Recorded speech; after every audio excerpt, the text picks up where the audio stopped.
Last year, I got 18th place at the WTS Grand Final in Rotterdam, Netherlands. I was pretty excited about it, and I sent an email to all my sponsors telling them about it, and I think I got back 2 emails saying congratulations. And I've had some success in Olympic distance, non-drafting, and I've had some decent success in draft legal racing as well.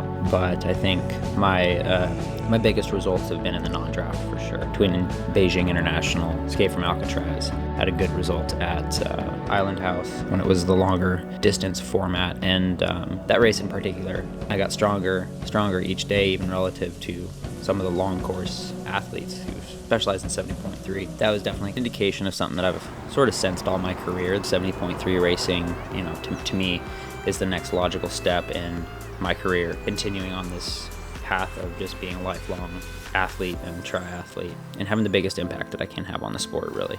That's kind of what it comes down to. If I go get 10th place at the Olympics, less of the American public will care than if I go win 2 70.3s. It's unfortunate, and I wish that wasn't the case necessarily, because I love the short course, the distance so much, but I'm really excited to see what I can do over the half distance, to see if I can have more of an impact there, and then maybe draw some attention to help the sport go in a direction that I want it to go, with newer and more exciting race formats. I can't do a ton when hardly anybody even knows about the style of racing that I do.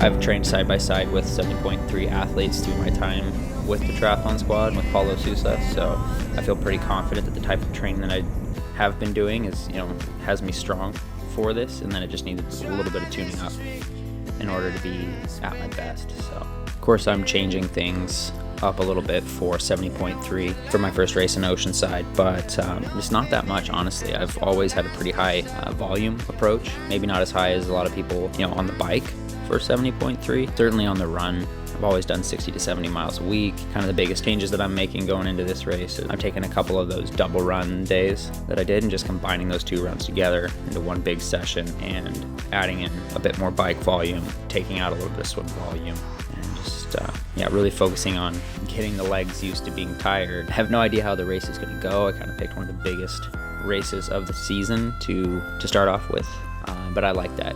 It's kept my training honest, kept me on it, and if I'd kind of just picked out one that was known to be soft, I don't think it would have gotten me as fired up and diligent about all the little details in training, that sense of urgency that you get when you're going to an event that you need to be as ready as you can possibly be. I don't really know what to expect. All I want to do is be in the race, be racing somebody the whole time, not have it blow up. I don't want to be one of the people that messes up their first 3 races on account of nutrition, so I've put a lot of time into planning that out and being as smart as I can. And I just want to go out there and get the most out of my body for 4 hours. Way out in the water, see it swimming.